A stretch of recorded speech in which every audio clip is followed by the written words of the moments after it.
جرح اور تعدیل کے کبار ائمہ میں سے امام یحییٰ بن معین رحمہ اللہ، ان سے جو تاریخ ان کے شاگرد عباس الدوری رحمہ اللہ نے نقل کی ہے، اس کے اندر یہ بات موجود ہے۔ وہ یہ کہتے ہیں کہ کل من یشتم عثمان او طلحہ او احدا من اصحاب رسول اللہ صلی اللہ علیہ وسلم دجال لا یکتب عنہ، ہر وہ شخص جو حضرت عثمان، حضرت طلحہ یا کسی بھی ایک صحابی کو گالی دیتا اور برا کہتا ہے وہ دجال ہے، اس سے روایت کبھی نہ لکھی جائے۔ صحابہ کرام جو تھے وہ اس دین کے پہلے بنیادی راوی تھے دنیا تک پہنچانے کے لیے۔ قرآن پاک بھی ہمارے تک، یا رسول پاک صلی اللہ علیہ وسلم کی حدیث اور سنت جو ہمارے تک پہنچی ہے، اس کے پہلے راوی رسول اللہ صلی اللہ علیہ وسلم کے صحابہ۔ امام ابو زرع رازی سے خطیب بغدادی علیہ رحمہ نے اپنی کتاب الکفایہ فی علم روایہ میں درج کیا ہے، اور بھی کئی ائمہ حدیث سے نقل کیا۔ وہ فرماتے ہیں کہ جو شخص نبی علیہ السلام کے صحابہ میں سے کسی کی تنقیص کرتا ہے وہ زندیق ہے، اس لیے کہ یہ لوگ ہمارے جو اسلام کے ابتدائی راوی ہیں، ان روات کے اوپر کلام کر کے اسلام کی عمارت گرانا چاہتے ہیں۔ اور امام ابن تیمیہ نے منہاج السنہ جلد اول صفحہ 27 کے اوپر ایسے لوگ جو رسول اللہ کے صحابہ کے ساتھ دشمنی رکھتے ہیں ان کے بارے میں ذکر کیا، ان سے تو یہودی اور عیسائی برتر ہیں۔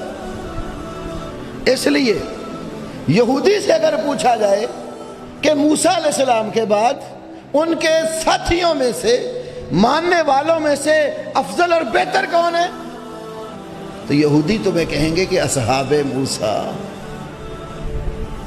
عیسائیوں سے پوچھا جائے کہ مسیح علیہ السلام کے دنیا سے جانے کے بعد ان کے ماننے والوں میں سے سب سے بہتر کون ہے، تو عیسائی تمہیں کہیں گے اصحاب عیسیٰ۔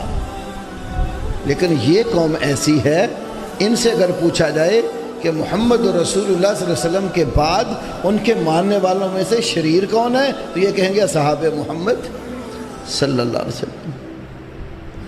تو یہ وہ قوم ہے جو یہود اور نصارہ سے بھی بدتر ہے۔ اسی لیے امام بخاری نے اپنی کتاب خلق و افعال العباد میں لکھا ہے، ما ابالی صلیت خلف الجہمی والرافضی ام صلیت خلف الیہود والنصارہ، کہ مجھے اس بات کی کوئی پرواہ نہیں ہے کہ میں کسی جہمی اور رافضی کے پیچھے نماز پڑھ لوں یا کسی یہودی اور عیسائی کے پیچھے پڑھ لوں۔ اور فرماتے ہیں کہ جب ان سے ملاقات ہو جائے نہ ان کو سلام کیا جائے، نہ جو ہے نا ان کے ساتھ نکاح کا کوئی سلسلہ رکھا جائے، نہ ان کی گواہی قبول کی جائے، اور نہ ان کا ذبیحہ کھایا جائے۔ یہ امام بخاری نے اپنی کتاب خلق الافعال العباد میں لکھا۔ وہ غور کرنے کی بات ہے کہ ہمارے اسلاف نے ہمیں یہ سبق پڑھایا کتاب و سنت کی روح سے کہ رسول پاک صلی اللہ علیہ وسلم کے صحابہ کی عزت اور ان کا اکرام کرنا ہے، ان کے اختلافات کے باوجود اپنی زبانیں ان کے بارے میں نہیں کھولنی، نہ تان و تشنیع ان کے اوپر کرنا ہے۔ اس لیے اسلاف خاص طور پر شیخین کی، ابو بکر و عمر کی محبت ایسے اپنے بچوں کو سکھاتے تھے جیسے قرآن پاک کی صورت یاد کرائی جاتی۔ امام ابو القاسم عبد الرحمن الجوہری نے مسند الموطا میں امام مالک رحمہ اللہ سے یہ بات نقل کی ہے۔ وہ کہتے کانا سلفنا صالح یعلمون اولادہم حب ابی بکر و عمر کما یعلمون السورہ، ہمارے سلف صالحین تو اپنی اولادوں کو ابو بکر و عمر رضی اللہ تعالی عنہما کی محبت ایسے سکھاتے تھے جیسے قرآن کی سورت یاد کرائی جاتی۔ تو یہ آج ہمیں بھی اپنے اسلاف کی یاد زندہ رکھنی چاہیے، اپنے بچوں کو ابتدا سے ہی جہاں آپ اسلام کی بنیادی معلومات سکھاتے ہیں وہاں رسول پاک صلی اللہ علیہ وسلم کے صحابہ کی، مہاجرین اور انصار کی محبت بھی سکھائے۔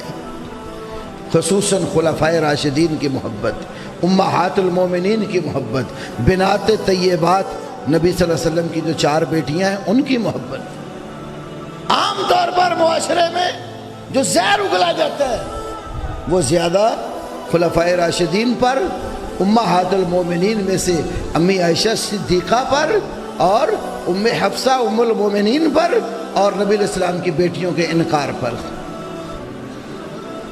تو یہ اسماء ان کی محبت اپنی اولاد کے دلوں میں پیدا کرنی چاہیے۔